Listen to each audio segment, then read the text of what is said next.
Alhamdulillahirabbil alamin. Alhamdulillah syukurillah wa nikmatillah wala haula wala quwata illa billah. Asyhadu an la ilaha illallah wahdahu la syarikalah wa asyhadu anna Muhammadan abduhu wa rasuluhu la nabiyya ba'dah. Allahumma shalli wa sallim wa barik ala sayyidina Muhammadin fil awwalin wal akhirin. Wa shalli wa sallim wa barik ala sayyidina Muhammadin fi kulli waqtin wa hin.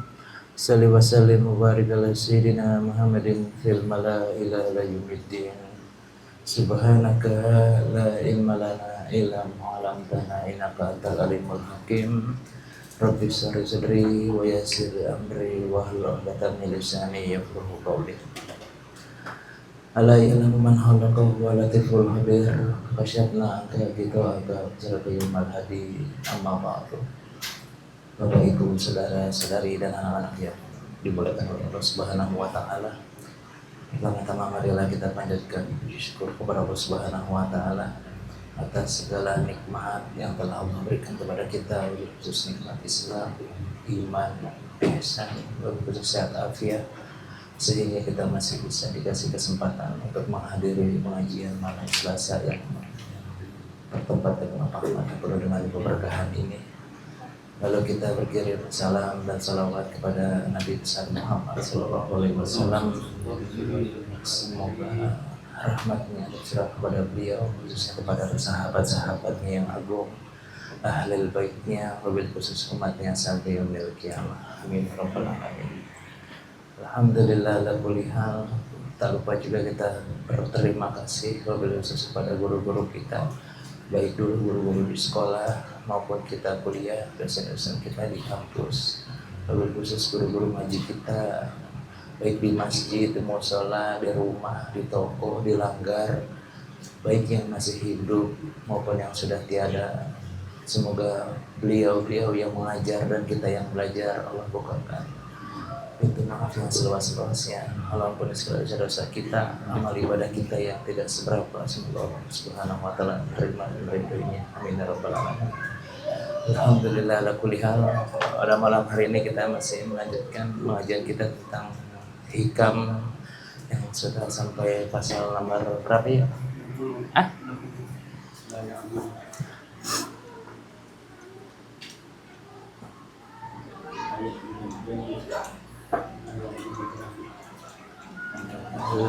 Ya Zoom ya. Sebelum dilanjut ada yang ditanyakan dulu kah? Tentang pasal 1 sampai 59. Yang terakhir kan 59.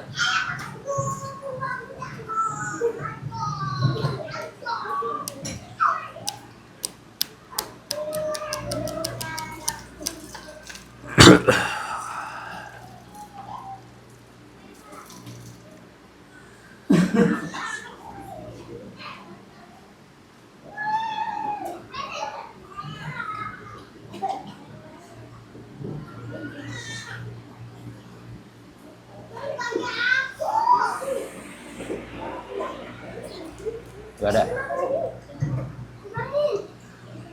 Alhamdulillah kalau nggak ada. Kalau ada kita mulai. Bismillahirrahmanirrahim.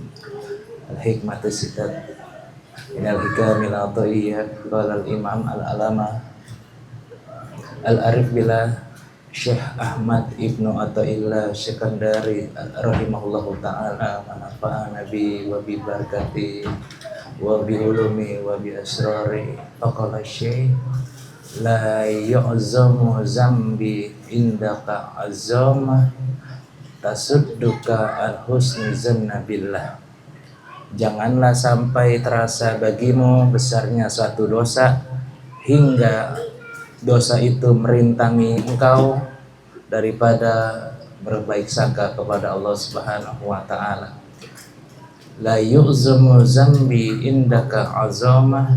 Janganlah sampai dosa kita terasa di dalam hati, tasudduka an husni zanna billah, hingga perasaan itu menyebabkan kita sulit untuk berbaik sangka kepada Allah Subhanahu wa taala. Fa inna man arafa rabbahu istasgoro fi jambi karomihi zambi.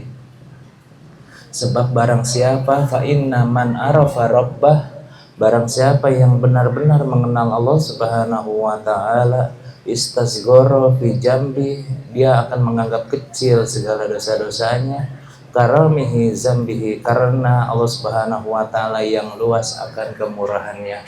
Wallahu a'lam bishawab. Saudara-saudari yang saya muliakan, pada malam hari ini kita sedikit membahas tentang hikmah yang telah ditulis oleh Syekh Ahmad Ibn Athaillah Sekandari rahimahullah ta'ala, tentang satu perasaan yang dimana jikalau kita berdosa, janganlah sampai dosa itu menyebabkan kita berburuk sangka kepada Allah Subhanahu wa ta'ala gitu. Apa itu contohnya? Contohnya ketika ujian hidup yang menimpa kita bertubi-tubi karena kesulitan ekonomi, karena kesulitan lapangan pekerjaan, karena anak dan istri, orang tua, mertua, tetangga, kiri kanan, kawan-kawan, teman lama, teman baru, maupun handai taulan yang menjauhkan kita, atau di pekerjaan kita selalu disindir oleh teman-teman, atau kalau kita ke rumah mertua selalu disindir yang enggak, atau kalau kita ke rumah orang tua selalu bawaannya salah mulu. Janganlah kita berpikir itu karena dosa-dosa kita yang tidak diampuni Allah Subhanahu wa taala gitu. Jadi di samping itu, Syekh Ahmad Ibn Athaillah Sekandari ingin ngajak kita bagaimana cara untuk bisa mengenal Allah Subhanahu wa taala. Di samping itu pula kita jangan menganggap remeh satu dosa gitu. Jadi kita kadang hidup ini merasa kayaknya saya nggak diampunin oleh Allah Subhanahu wa taala karena kebanyakan dosa, makanya hidup saya gini-gini aja gitu. Makanya hidup saya gini-gini aja. Kenapa saya tidak selalu terbuka akan rezekinya, akalnya, pikirannya, hidupnya, nanti akan ketahuan di pertengahan penjelasan. Gitu saudara-saudara. Padahal tadi Pak Rifki WhatsApp katanya suruh bahas Sunni Syiah, cuman kan terlalu luas, mungkin Senin besok kali ya, gitu. Boleh kalau diceritakan sedikit. Sunni Syiah itu berawal daripada dulu ketika Rasulullah SAW meninggal dunia, lalu diangkatlah Khalifah Abu Bakar As-Siddiq. Padahal yang pantas mendapatkan itu ialah katanya Imam Ali karamahu wajhah, atau yang disebut penakan ya, ponakan kan, Imam Ali itu ponakan. Itu namanya pengikut Syiah dulunya, tapi masih malu-malu. Ketika sudah berganti Imam Ali dan berganti juga sebagai dinasti Muawiyah, jadi dari situlah tercetus. Jadi Syiah Sunni itu berawal dari politik gitu, berawal dari politik gitu. Kebanyakan Syiah mengagungkan Imam Ja'far Shadiq, kebanyakan. Akan tetapi, tahukah engkau Imam Ja'far Shadiq itu merupakan cucunya Abu Bakar As-Siddiq? Kenapa dinamakan Shadiq? Ya karena memang cucunya gitu.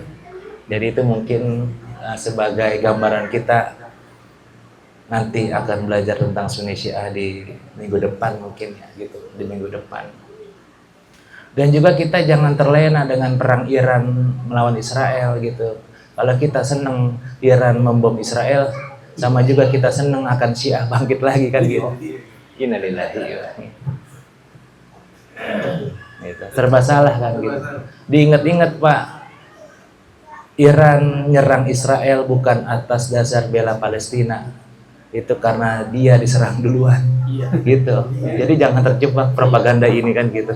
Ini kita dukung Iran karena dia nembak Israel, padahal ya boleh-boleh aja, cuma jangan sampai nanti idola kita berubah jadi Syiah gitu. Ya boleh aja boleh, tapi jangan dijadikan ideologi. Gitu. Karena nanti akan besar konsekuensinya, karena kita bakal membenci Abu Bakar, Umar dan Utsman serta ummahatul mukminin yang lainnya gitu. Saudara-saudara yang saya muliakan, jadi kita balik lagi. Jadi di sini Syekh Ibn Athaillah Sekandari itu ingin mengatakan kepada kita, janganlah sampai dosa kita bikin kita putus asa dari rahmat Allah gitu. Contohnya kita pernah ngelakuin yang dulu yang mungkin sangat keji, yang hanya kita doang yang tahu. tapi seakan-akan itu keingetan sampai sekarang gitu. Keingetan tuh kayak apa, ini kali ya yang menyebabkan saya hidupnya jadi begini. Itu tandanya berarti kita dihantui rasa bersalah gitu. Yang pertama-tama,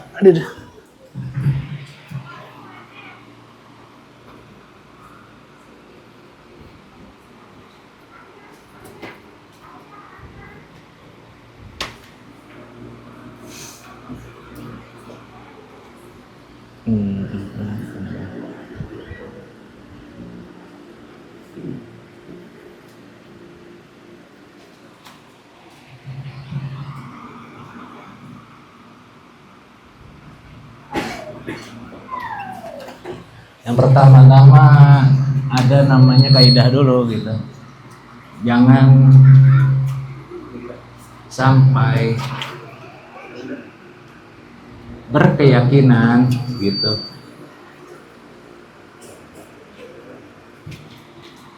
dosa kita tidak diampuni gitu.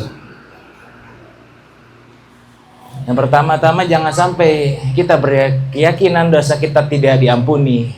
Salah satu dosa yang tidak diampuni cuma satu, yakni dosa syirik kepada Allah Subhanahu wa taala. Kenapa ini jangan berkeyakinan? Karena ini akan berdampak kepada buruk sangka kepada Allah Subhanahu wa taala. Ini nih yang fatal dalam hidup. Jadi bawaannya salah terus. Kayaknya merasa hidup ini nggak adil bagi dirinya dia. Kenapa? Karena dia masih ada ininya nih Pak. Jadi kalau Bapak masih berkeyakinan kayaknya Allah nggak adil, berarti Bapak masih berkeyakinan dosanya belum diampunin. Gitu.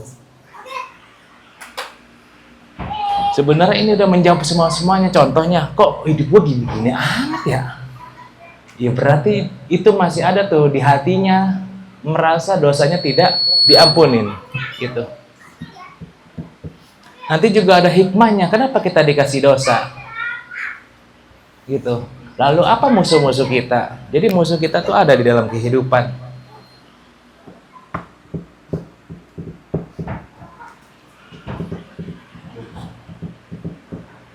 Contohnya ketika ada seorang suami, dia sudah menikah, anaknya 5 misalnya. Di umur 45 tahun, dia mengatakan dalam hatinya, kenapa rezeki gue tambah susah ya? Gitu. Apa karena dosa gue dulu ya? Berarti itu seakan-akan dia buruk sangka kepada Allah Subhanahu wa taala. Gitu. Berarti dia masih punya keyakinan yang salah di hatinya. Padahal kata Ibnu Athaillah, yang namanya buruk sangka kepada Allah atau suudzon billah, ini namanya tidak ada artinya, tidak ada apa-apanya dibandingkan dengan kemurahan Allah Subhanahu wa taala. Ini nih patokannya. Jadi kaidahnya 2. Ini kaidah yang pertama, ini yang nomor 2. Kaidahnya ada 2. Contohnya ada riwayat yang diriwayatkan oleh Abdullah bin Mas'ud. Dulu tuh ada namanya sahabat bercerita dari Umar bin Khattab. Sesungguhnya dulu tuh ada ahli ibadah yang ibadahnya bukan main, top banget ya ibadahnya. Cuman satu kekurangannya, dia suka mutus rahmat orang lain. Ketika meninggal dunia, ditanya kepada Allah Subhanahu wa taala, "Ya Tuhan, aku masuk mana? Neraka tempatmu." Nah, lu, kok bisa ya Tuhan, sedangkan aku tidak pernah berbuat salah kepadamu. Salahmu cuma satu. Apa itu? Engkau sering memutus rahmatku kepada orang lain. Gitu. Apa maksudnya? Kadang-kala orang yang pengen taubat datang kepada kita bilang, lu gak bakalan diampunin. Padahal Allah Maha mengampun. Apalagi kita mungkin di masyarakat ketika ada anak muda yang genjreng-genjreng di malam hari, atau anak kecil yang tidak tahu apa-apa kita bilang lo bakal masuk neraka, itulah kurang lebih begitu tuh. Lu anak muda ngejar-ngejar mulu lo, masa depan lu kayak gimana? Lah, dia bisa tahu masa depan orang. Kayak gitu maksudnya. Tapi saya nggak senang guru, kalau nggak senang tegur dengan cara baik-baik, tidak perlu ngatain dia sampai nggak punya masa depan, neraka lah tempatnya, nggak bisa. Jadi di sini tuh seakan-akan kita boleh cemburu syariat agama direndahkan, tapi jangan lupakan Allah juga Maha Pengampun. Kita cemburu syariat agama direndahkan, apa contoh? Yang waktunya terawih malah rokok aja, main gitar, cemburu kayak gitu, harus cemburu. Cuman jangan sampai negornya kita meremehkan dia sebagai manusia. Kadangkala lupa kebablasan. Apa kebablasannya? Negor orang tapi ngatain dia, apalagi ngatain nasabnya. Lu mah nggak jauh betul sama bapak lu aja nggak pernah sholat. Nah itu dia tuh, itu namanya kagak ada hubungannya dengan kesalahan dia, gitu. Padahal yang pertama udah benar, dia cemburu nih syariat agama direndahkan. Karena apa? Bukannya terawih malah rokok main gitar di belakang masjid. Cuman cara negornya itulah yang jadi masalah. Kayak gini jadinya. Jadi seakan-akan semua orang berdosa, dia kagak. Itulah yang berat, gitu. Saudara-saudara yang saya muliakan, jadi ada musuh kita yang nyata. Musuh manusia, musuh manusia yang nyata. Yang pertama, akalnya. Apa itu akal? Akal itu berpengaruh dengan pengetahuan. Yang nomor dua, hatinya. Hati itu berpengaruh dengan bisikan. Kalau mau dipanjangin, kenapa akal berkaitan dengan pengetahuan? Pengetahuan itu didapat dengan cara empirisme. Cuman kan kepanjangan. Dengan cara empirisme. Empirisme itu maksudnya cara dapatnya. Empirisme itu berkaitan dengan indera jasad. Namanya mata dan telinga. Makanya orang yang ininya dan ininya non aktif, berarti dia nggak disebut mukallaf. Paham nggak maksudnya? Jadi kalau matanya dan telinganya off, dia udah nggak berhak untuk belajar agama. Kenapa? Ya susah ngajarinnya, gitu maksudnya. Makanya udah non aktif. Makanya ini berkaitan banget ketika akal kita dapat pengetahuan, empirismenya, misalnya empirismenya, cara dapatnya dari buku atau ini media sosial, ini bisa kacau ininya nih, akalnya. Karena apa? Buku dan media sosial itu masih liar. Apa itu liar? Belum tentu sesuai petunjuk agama. Namanya informasi. Gitu. Boleh gak? Ya boleh. Cuman mesti dikonfirmasi ulang. Gitu. Contohnya, ada hal-hal yang dulu tabu ditanyakan sama guru, nyatanya sekarang jelas ditanyakan. Pernah denger gak tuh? Dulu mah tabu nanya sama guru, sekarang jelas-jelas ditanyakan. Dia menanyakan di mana Allah. Dulu waktu saya belajar nggak boleh bertanya seperti itu, walaupun saya sudah mukallaf. Karena apa? Sebelum misalnya contoh, mohon maaf, ketika waktu dulu SD SMP ini udah diajari tentang namanya akidah. Dan ini untuk memblokir pertanyaan-pertanyaan aneh. Kalau sekarang gara-gara anaknya nggak ngaji, akhirnya dia bertanya di mana Allah. Boleh gak? Ya boleh-boleh aja sih, cuman orang tuanya bisa jawab enggak, kan gitu maksudnya. Karena itunya dia ngeliat media sosial, akhirnya bertanya, kenapa Yesus dimatikan lalu dibangkitkan lagi 3 hari kemudian? Kan bingung lagi nanti jawabnya.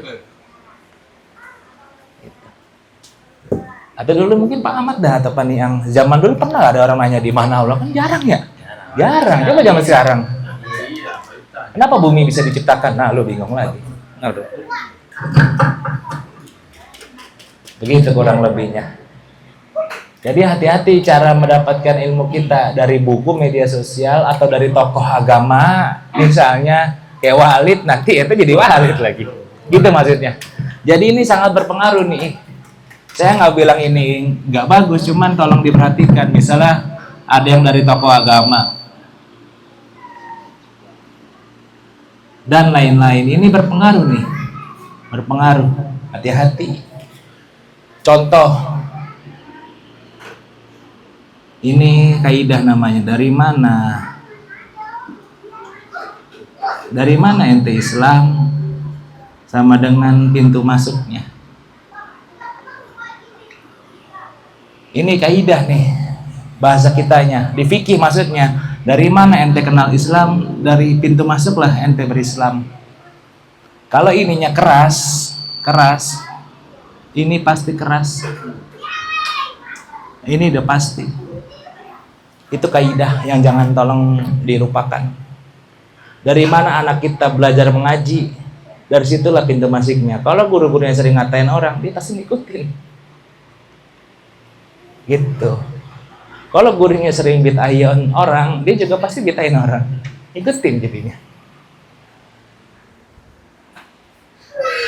Kalau gurunya misalnya begini, murid juga sama. Gitu maksudnya. Sama kayak yang atas soal pengetahuan. Apalagi yang nomor bawah soal bisikan-bisikan. Namanya khawatir. Atau bahasa kita khawatir. Kita sering banget dihinggapi rasa khawatir yang berlebihan. Tapi kita masih bingung, Pak. Ini khawatir dari Allah, dari malaikat mulhim, apa dari setan waswasah, apa dari yang lain-lainnya. Itu soal bisikan. Yang nomor 3, musuh yang tentang ilmu agama. Ini sangat besar nih nyatanya nih. Kalau ininya nggak bisa, dia bakal jadi musuh yang sangat abadi. Contohnya, ya ini tadi contohnya Walid. Gara-gara dia nguasain dalil, dia seenaknya kawin, seenaknya memperbudak orang, seenaknya nyuruh-nyuruh orang, gitu. Gara-gara ini ilmu agama. Makanya ilmu agama tuh ilmu musuh yang paling nyata bagi orang-orang yang belum bisa menuju Allah Subhanahu wa taala. Gara-gara dalil ada seorang ulama jual agamanya. Gara-gara lulusan pondok ada yang jual agamanya juga. Contoh Sidogiri, Pondok Sidogiri, dia nggak mau ceramah di kampung. Akhirnya itu karena ilmu agama. Itu musuh yang sangat nyata. Apakah kita begitu? Wallahu a'lam.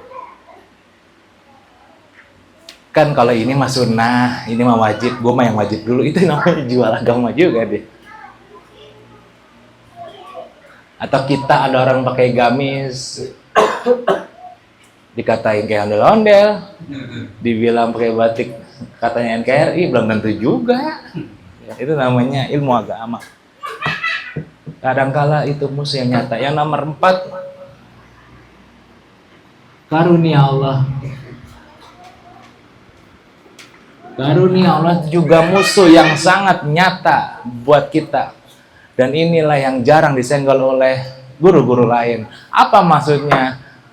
Karunia Allah tuh berupa ente pinter, kaya, terhormat, dipandang bagus di kampungnya, tapi songongnya minta ampun. Gitu.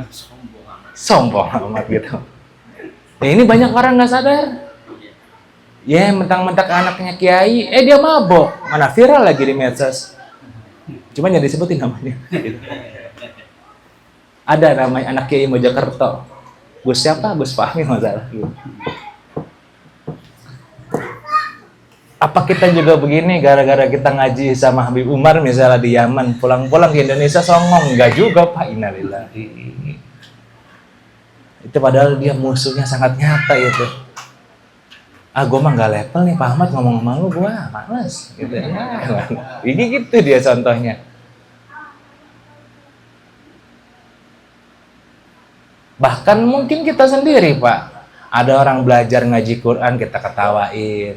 Masa udah tua masih ngajinya ayib. Masa udah tua nggak tahu izhar, hukum taknits? Tahu gak taknits? Taknits itu kayak tabat. Di sini ada yang masih baca tabat gak? Ada hamesnya, iya itu. Lakod, ada huruf hukum dal. Belajar gak tuh hukum dal? Lakod bukan kol-kolah, ada hukum dal. Jadi bacanya bukan lakod ja, lakod ja. Zaman kan yang udah tahu nggak perlu sombong ini mah. Kok begitu guru bacanya kan gitu, itu namanya songong dia gitu. Itu ilmu agamanya berarti jadi musuh yang nyata. Ada. Saya nggak ngomong lewat siapa, ada. Atau mungkin Pak ya, mungkin di sini ada sepuh ngomong pembukaan apa maulid kiainya yang dari Yaman. Masa bukannya begitu tuh kan? Innalillah. Itu berarti ilmu agamanya jadi musuh buat dia. Bukannya ditegur atau gimana kayak ini mah diketawain. Tegur galakan dia bro. Ah itu dia. Tegur lah manusia, tapi lewat kupingnya pelan-pelan, bukan lewat semuanya. Ini musuh yang sangat nyata buat kita nih, buat pribadi sendiri. Akal, hati, ilmu agama, karunia Allah. Sering banget contohnya. Baru banget dapat gajian, sombongnya minta ampun. Baru dapat rezeki cuma 2 juta, dia lupa mau sholat. Baru cuma dapat bonus 5 juta, 10 juta, dia sudah lupa sama semuanya. Berarti kan karena karunia Allah dia jadi sombong, jadi musuh Allah yang nyata.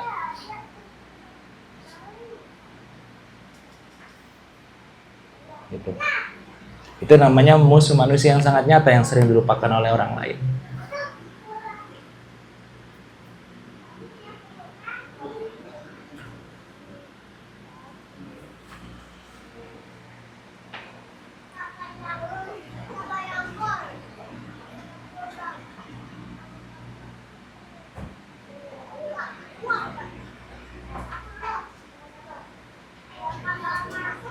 Apa maksudnya contohnya di kehidupan nyata? Kadangkala kita nyekolahin anak atau ngelamar kerjaan, kita mengandalkan pengetahuan kita, hati kita, relasi kita, rezeki kita, ilmu agama kita, tapi lupa sama Allah. Akhirnya anak itu nggak bakalan jadi seumur hidup. Harusnya gimana? Dititipin dulu kepada Tuhan yang Maha Esa, baru ngerahin yang ini. Saya nitipin anak saya sekolah di sini ya Allah, bebas mau diapain juga. Gitu maksudnya. Itu kadang-kala orang tua lupa, kadang-kala. Atau kayak Pak Ahmad mungkin yang mau nikahin anaknya, kadang-kala masih mengandalkan pengetahuan, masih ngandelin hatinya, masih ngandelin ilmu agamanya, masih ngandelin karunianya. Dia lupa satu, apa? Allah Maha memberi rezeki. Ya gitu maksudnya, karena suka lupa kita. Jadi yang benar gimana berarti kalau udah begini nih? Kalau ada masalah,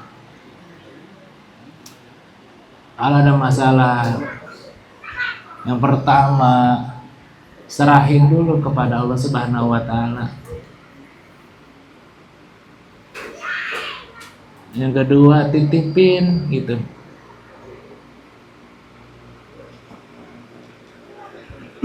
Ini kunciannya. Kalau bacaannya menyebut la haula wala quwata illa billahil aliyil azim. Atau kita merencanakan sesuatu, kadang-kadang masih menggunakan yang 4. Ntar anak gue menikah, biayanya segini. Tapi kalau gue nanti di gedung, ntar begini, bisikannya begini. Atau ilmu agama mesti begini. Tapi dia lupa sama itu. Dia lupa. Kayak ketakutan hidupnya. Itu yang disebut oh no. Apa? Masih ada keyakinan, akhirnya dia buruk sangka kepada Allah. Gitu maksudnya Ibnu Athaillah. Ya kesannya, waduh mana mepet lagi, rezeki belum datang, gimana ini? Kayak gitu jadinya. Memang saya belum di tahap menikahkan anak, cuman saya pernah ngalamin gitu. Jadi kesannya, waduh gimana nih ya? Kata kalau nggak ada acara ngunduh mantu, gue udah ngomongin tetangga tuh, bisikan hatinya keluar tuh. Nanti kalau makanannya segini, gue malu sama tetangga, bisikan hatinya gue keluar lagi. Kalau gue masak begini di catering atau masak sendiri, nanti untungnya segini, pengetahuannya keluar tuh. Pengetahuan tuh maksudnya karena biasa dia berbaur. Akhirnya dia lupa sama ini nih, lupa. Lagi merancang sama keluarga besar, lupa sholat, lupa baca doa dulu. Akhirnya cuman seremonial belaka. Gitu maksudnya. Cuman ini mah belum kelar. Jangan sampai kita begini. Maksudnya gimana Pak? Kita sering banget ketimpa masalah hidup. Entah ekonomi, entah dibenci orang. Tapi kita masih menggunakan yang 4. Masih menggunakan yang 4. Kalau boleh dibilang setinggi apa ilmu agama kita? Kan gua nggak salah, dia yang salah. Di mana-mana kata Nabi, tuh kan Nabi dibawa-bawa. Yang salah yang minta maaf, nah lu Nabi dibawa-bawa. Gile benar. Kalau kata karunia Allah nih, yang miskin lah yang minta maaf kepada yang kaya. Innalillahi. Atau kata karunia Allah juga ilmu agama, adeknya yang minta maaf lah kepada abangnya. Ngapain abang minta maaf? Tuh kan. Ya itu karena masih mengandalkan yang 4. Coba dia melihatnya Allah aja maafin orang, masa gua enggak. Allah aja ngasih rezeki semua makhluknya, masa gua pelit sama tetangga. Allah aja yang bisa dulu bikin bumi dari asap sampai jadi bumi, masa gua masalah kagak kelar-kelar. Itu jadinya. Mudah-mudahan kejawab kenapa masalah kita enggak kelar-kelar. Demi Allah Rasulihi, masih ada yang 4 di hati kita. Kita masih mengandalkan yang 4. Mudah-mudahan terjawab kenapa masalah hidup kita nggak kelar-kelar. Kita masih mengandalkan akal, hati, nafsu. Nafsu itu di hati, ilmu agama, dan karunia Allah. Masih mengandalkan itu semua. Makanya hidup kita nggak kelar-kelar masalahnya. Kita lupa Allah tuh maha semua-muanya. Kasih sayangnya Allah berbanding terbalik dengan Asmaul Husna. Kasih sayangnya Allah masih 1% di muka bumi ini. 99% dikeluarkan ketika yaumil kiamah. Itu. Kalau Asmaul Husna kan 99% keluar. 1 yang disimpan. Ini terbalik. Kalau kasih sayangnya Allah 1% yang diturunin di muka bumi ini. Kejadian yang baru-baru ini yang di Bekasi, seorang anak nendang ibunya, ribut sama ibunya. Ini keras smackdown kali ya? Gitu. Apakah dosa besar?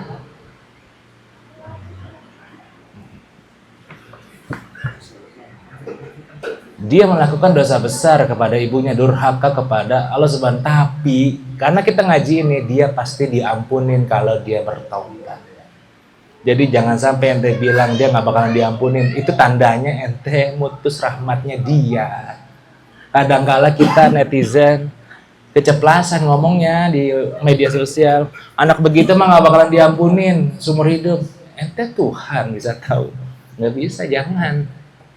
Kadangkala kita gregetan, misalnya gregetan. Cuma jangan sampai rahmatnya dia ente putus. Jangan sampai di hati kita tuh si anak ini nggak dapat layak ampunan dari Allah. Jangan sampai. Ini anak juga anak manusia. Dia salah, dia durhaka. Cuman kalau dia taubatan nasuha, Allah ampuni juga dosa-dosanya. Jadi ini ngajarinnya begitu Syekh Nutailah pada hari ini. Ada yang bertanya bolehkah sebelum dilanjut nih?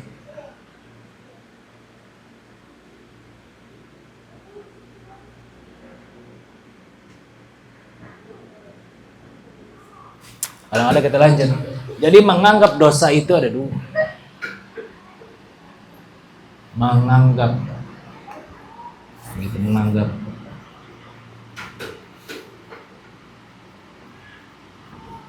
Menganggap dosa besar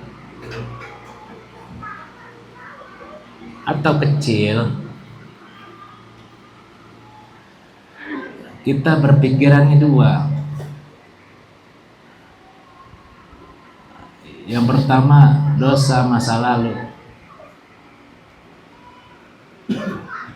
dan dosa sekarang. Jadi kalau diri kita menganggap dosa besar atau kecil, baik dosa masa lalu maupun dosa sekarang, kita harus berkeyakinan Allah pasti ampuni gitu. Ini harus berkeyakinannya begini. Allah pasti ampuni. Kalau kita berkeyakinan Allah tidak mengampuni, dampaknya dua nanti, bisa putus asa dan suudzon kepada Allah Subhanahu wa taala.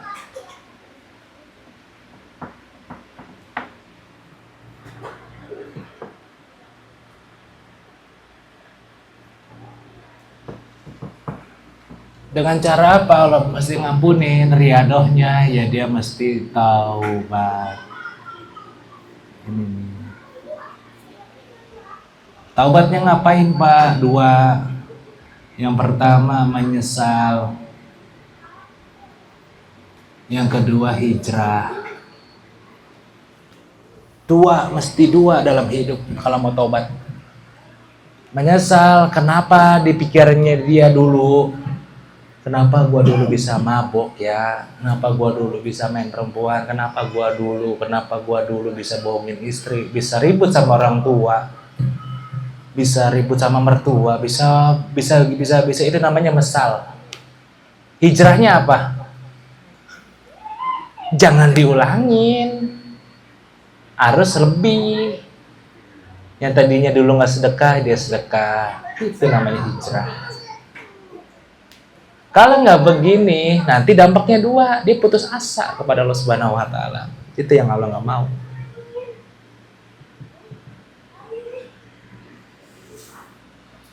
Umpama kita nggak ada perasaan begini, nggak ada tobat-tobatnya,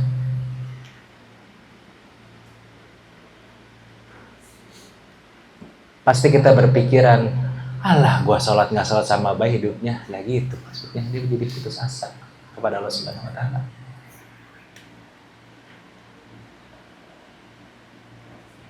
Jadi di diri kita mesti begini nih tuh. Kalau kita ngelakuin dosa dulu, pada masa dulu, masih kecil, apa udah remaja, atau sekarang tadi pagi, hati kita mesti, Allah pasti ngampunin gua. Allah pasti ngampunin gua. Mesti begitu. Karena kalau nggak begitu, itu lebih dosa ketimbang dia berbuat dosa. Kita berbuat zina, dosa besar ya. Kita bilang Allah nggak bakal ngampunin, itu lebih dosa ketimbang zina. Gitu maksudnya. Berkeyakinannya gitu. Gak mungkin gue diampunin. Alkisah dulu ada seorang pemuda, kan udah tahu ya, dia membunuh 99 orang. Nanyalah sama rahib, apakah aku diampunin? Kagak, dibunuh lagi tuh rahib. Nanya sama ulama, apakah aku diampunin? Engkau bakal diampunin sama Allah Subhanahu Wa Taala. Sama kayak kita mungkin nanti jenguk saudara-saudari yang sudah mau meninggal. Dia nggak pernah sholat, dia nggak pernah ini, jangan pernah bilang kau masuk neraka, jangan. Mau mati.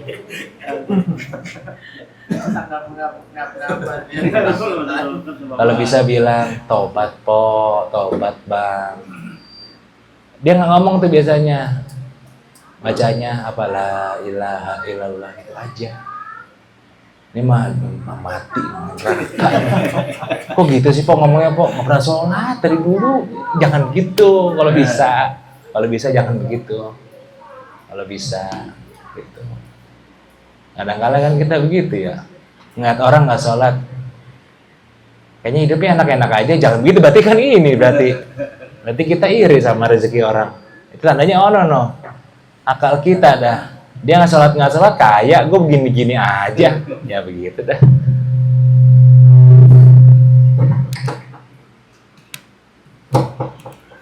Kenapa Pak? Karena kalau diri ini tidak yakin diampuni, dia dampaknya dua, pasti dia putus asa dan suudzon. Nih. Jadi kalau ada anak Adam merasa dirinya tidak diampuni oleh Allah, pasti Allah berikan dua kesedihan. Yang pertama, dia pasti putus asa. Apa itu putus asa? Dia mengatakan dalam hidupnya, kehidupan gue nggak berubah dari dulu gini-gini aja. Ya karena dia ini nih, dari dulu hatinya masih begini. Dosaku terlalu banyak, nggak mungkin diampunin Tuhan. Nah, gitu dia selalu merasa ngomongnya begitu. Makanya di sini Allah kasih nih, kehidupannya tidak berubah sama sekali.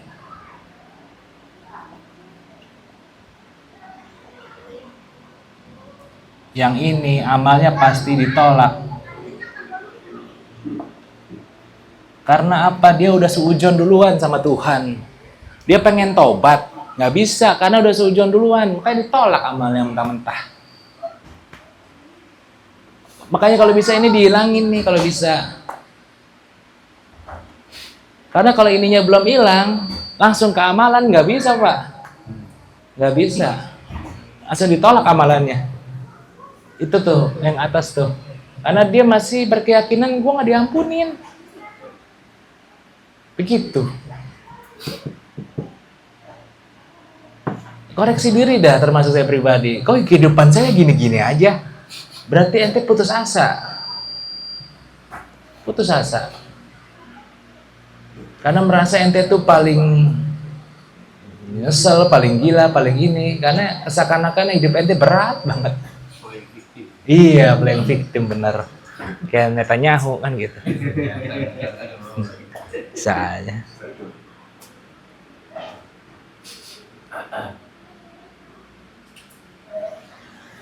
Begitu jadinya. Mudah-mudahan bisa dijawab sih pelan-pelan nih, maksudnya. Oh iya ya, kenapa kehidupan saya selalu dilanda musibah, dilanda ini? Ya karena ada perasaan masih begini. Dia tuh seakan-akan dirinya yang paling berdosa di muka bumi ini, gitu. Bisa bunyi ya? Gitu. Jadi seakan-akan di dirinya dia masih ada, saya ini manusia paling berdosa di muka bumi ini. Waduh, berat banget. Kalau bisa jangan. Apa? Ditambahin lagi, Allah ampunin saya, alhamdulillah. Baru dia beramal, soleh, baru diterima tuh kayak begitu. Ini mau enggak? Gue paling berdosa, gue belum bersih bang, makanya gue nggak sholat dulu. Ya Allah. Misalnya ada Pak Uui nggak pernah ngaji nih, ntar dulu masih puyeng. Nanti dia ngajinya kalau udah kaya, aduh berat juga ya. Misalnya.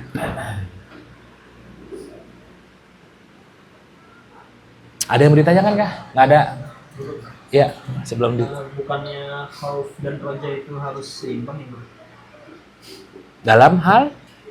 Dalam kehidupan. Ya benar. Masalahnya gimana maksudnya? Maksudnya gimana? Harus seimbangnya maksudnya gimana? Ini kan menekankan bahwa Allah itu mengampun ya.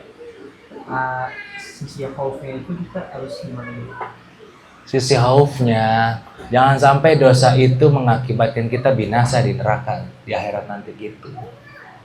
Ini kan untuk motivasi orang-orang yang di samping kita, Fis. Contoh, ada seorang preman mabok terus sampai hari tua. Tiba-tiba Gusmik datang, engkau bakal jadi wali. Preman itu bingung tuh, nggak mungkin aku jadi wali, Gus. Gusmiknya cuma senyum. Seminggu, 2 minggu, sebulan, 2 bulan, tiba-tiba preman mau minum nggak jadi. Apa gua kudu tobat ya? Akhirnya tobat jadi lebih besar ada di Jawa Tengah. Kayak gitu kurang lebih. Apa maksudnya? Gusmik aja bilang kepada itu peminum, engkau bakal jadi wali. Tandanya dia tidak mutus rahmat orang lain untuk taubat kayak gitu. Maksudnya. Sama kayak anak kita, mungkin dulu jauh banget dari Allah. Cuman selalu kita harus doain terus gitu. Jangan sampai kita mengatakan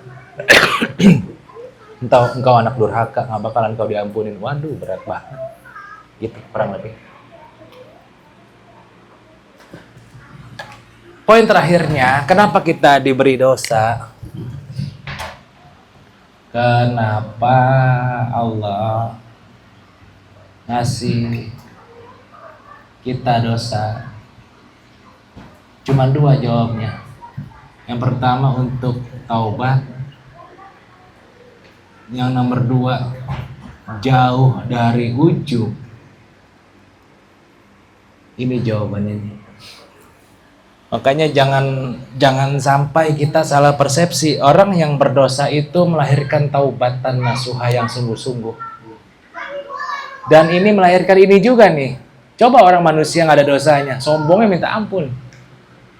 Jadi seakan-akan dia mesem-mesem, ngaji wali mesem, baca wirid mesem, zikir malam-malam mesem. Karena ini nih, ujubnya masih tampil. Lagi baca la ilaha illallah, kayaknya sejuk banget nih, ya Allah. Itu namanya masih ada ujub ya. Apalagi kagak tahan, masih mau cerita kepada orang lain. Namanya ingin didengar sum'ah. Padahal harusnya apa? Cerita sama gurunya aja. Ya harusnya. Ini rahasianya. Kenapa Allah ngasih kita dosa? Karena supaya kita bertaubat. Yang nomor dua, jauh dari ujub. Gitu maksudnya. Itulah yang dimaksud Syekh Ahmad Ibn Sekandari rahimahullah ta'ala. Jadilah hamba Allah subhanahu wa ta'ala dikala dia memberi sesuatu atau tidak memberi sesuatu. Itulah nasihat yang paling terbaik untuk pada malam hari ini. Jadilah hamba Allah subhanahu wa ta'ala yang benar-benar hamba, baik ketika dia memberi sesuatu atau dia tidak memberi sesuatu kepada kita. Kadangkala kita jadi hamba kalau kita diberi doang. Giliran nggak diberi, hambanya ke orang lain. Ada kan nih bos? Ya gitu.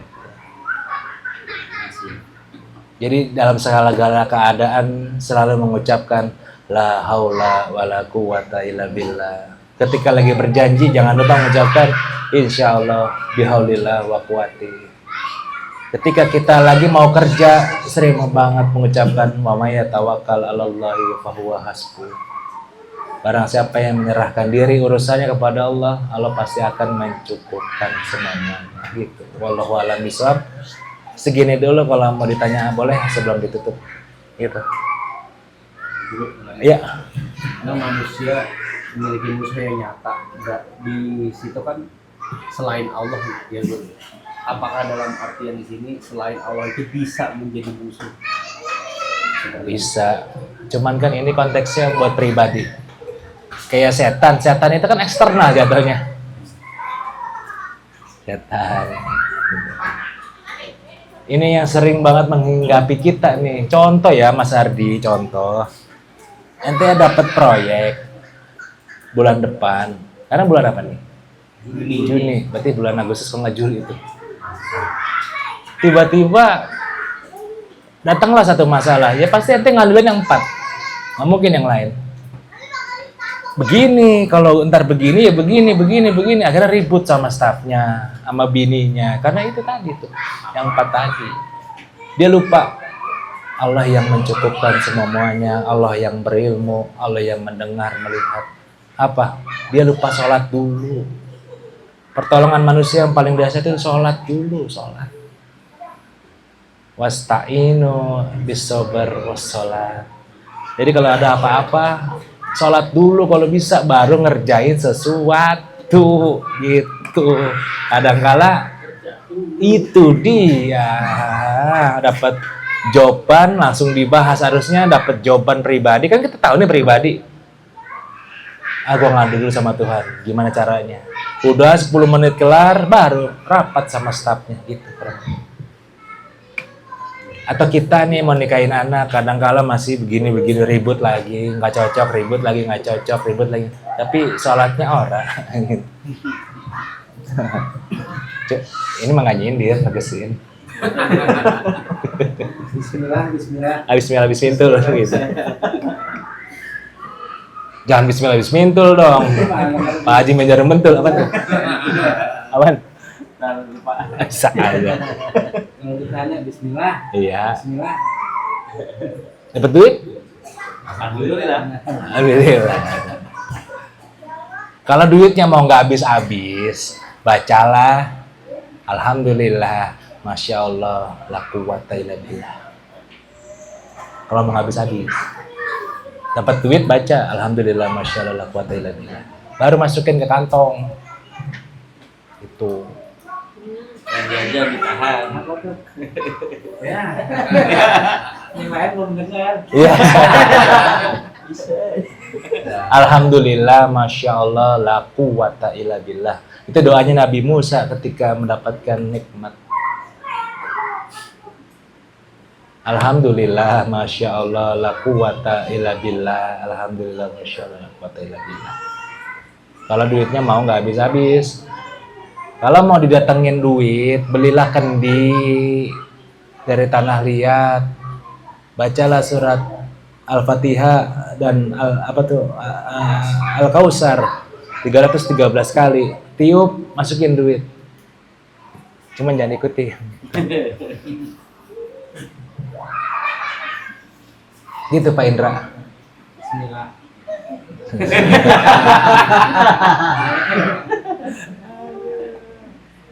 Kalau main ke rumah orang, namu, bacalah Bismillahirrahmanirrahim ma'asmi. Apa ya? Supaya ente nggak diracun sama orang. Atau ente diguna-guna Bismillahirrahmanirrahim ma'asmi syai'un bi'ardi wala fis sama'i wa huwa syami'ul alim. Itu kalau kondangan-kondangan baca, takutnya ente diguna-guna. Kopi biasanya kopi. Iya, kopi biasanya.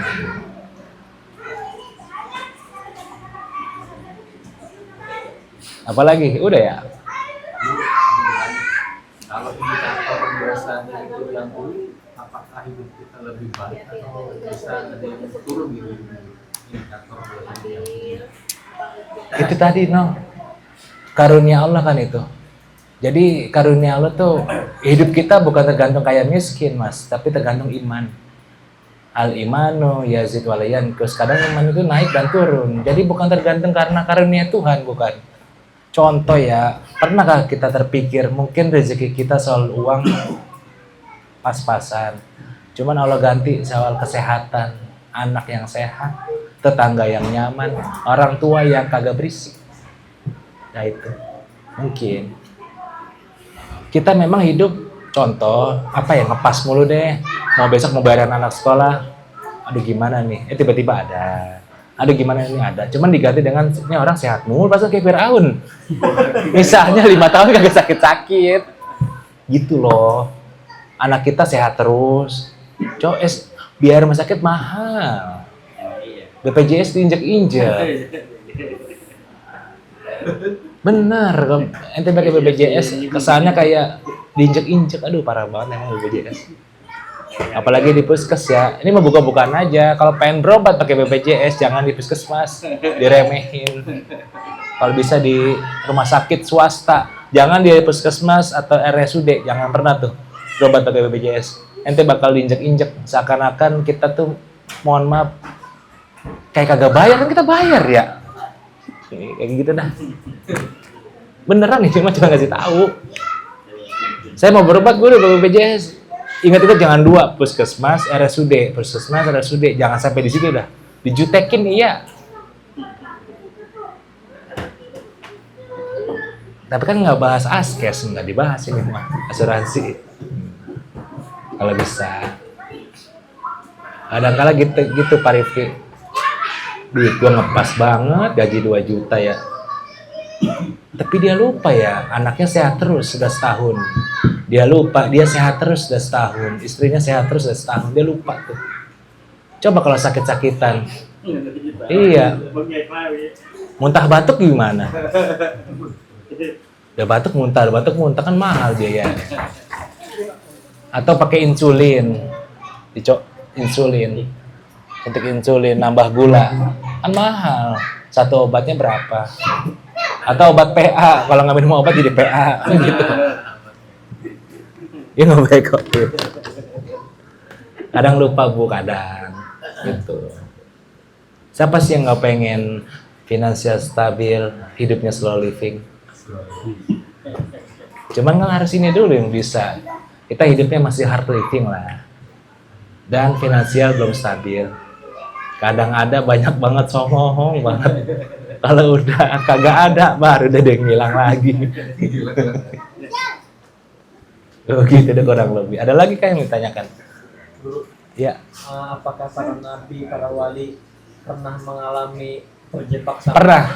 Kebetulan Alkisah Nabi Yakub alaihissalam karena keilmuannya, dia lupa nitip sama Allah tentang anak-anaknya. Akhirnya dia dikasih buta selama puluhan tahun.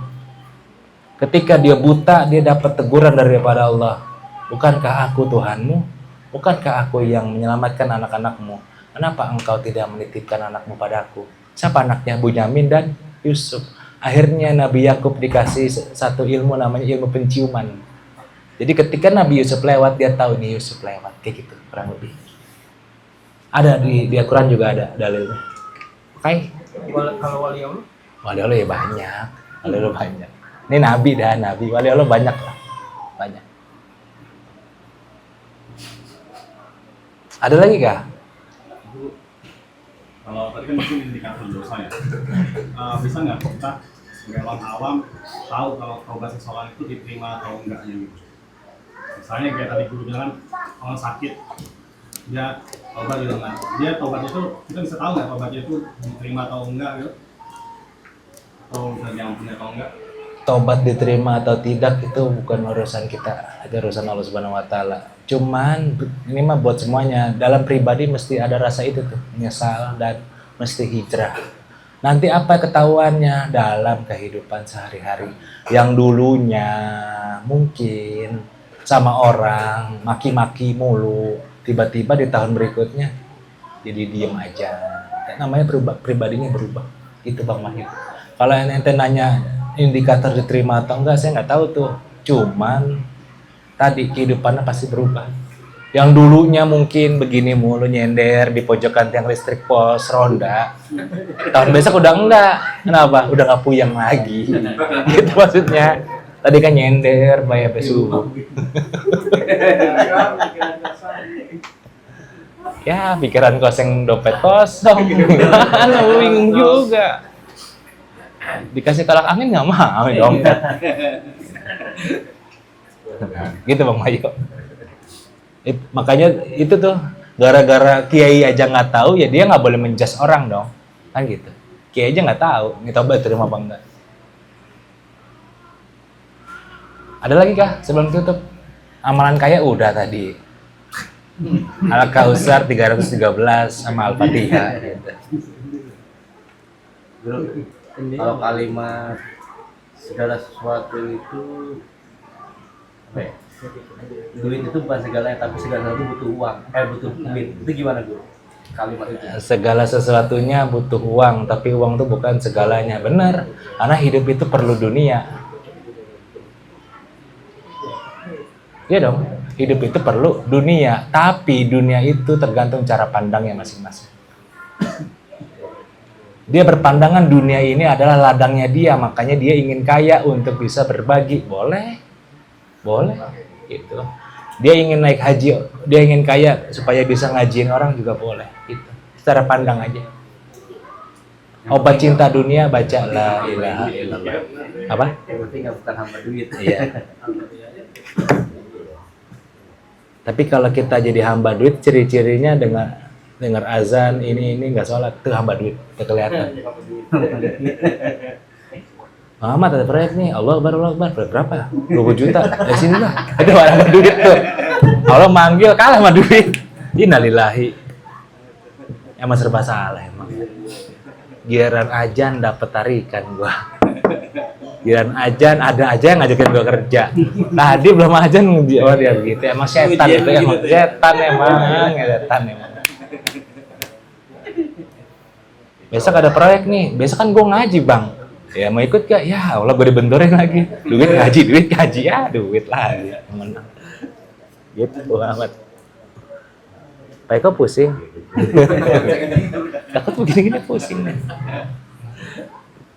Ketika manusia berbuat dosa, itu perbuatan Allah juga. Ketika manusia berbuat dosa, bukan perbuatan Allah, Fiz. Waduh. Ketika manusia berbuat dosa, kita menyesal kenapa kita dulu melakukan itu. Yang disesali itu kenapa kita melakukan itu. Walaupun hakikatnya Tuhan juga. Kalau kita berpikiran Tuhan yang ngelakuin, apa bedanya kita sama Qadariyah? Itu waduh berat juga nih pertanyaannya. Gitu. Yang kita sesalin itu kenapa dulu gua bisa minum ya. Itu yang disesalinnya. Bukan kenapa Allah berkehendak gua minum ya, bukan itunya. Oke. Akal yang membedakan. Akal yang membedakan.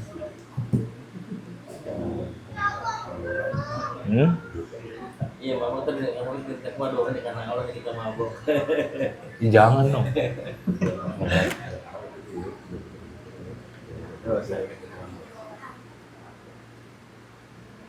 Tapi karena maksiat orang tersebut bisa terangkat derajatnya guru. Ya itu gara-gara taubat. Alas, pahim nak? Iya.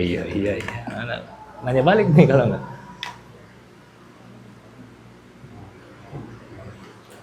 Jadi gini Pak kesimpulannya, di sini tuh seakan-akan gini, merasa berdosa nggak boleh karena Allah bakal ngampunin. Merasa mulia juga nggak boleh karena belum tentu dia nggak ada dosanya, kayak gitu kurang lebih. Jadi kita hidup di antara tengah-tengah. Merasa berdosa nih, kesannya Allah nggak ngampunin. Merasa mulia nggak boleh karena manusia ada dosanya gitu. Wallahu a'lam bishawab. Kurang lebih begitu, kita baca Bismillahirrahmanirrahim. Wal asri innal insana lafi khusri illal ladzina amanu wa amilus solihati wa tawassaw bil haqqi wa tawassaw bis ilahi lastulil firdausi a'la.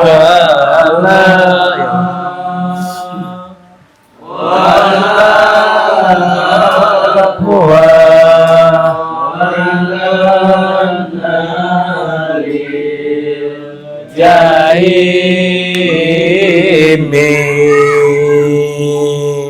fahablita batan wabir junubi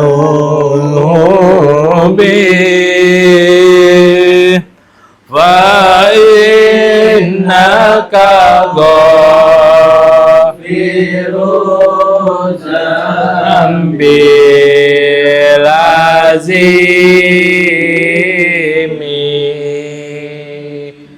zunubi doa dari minali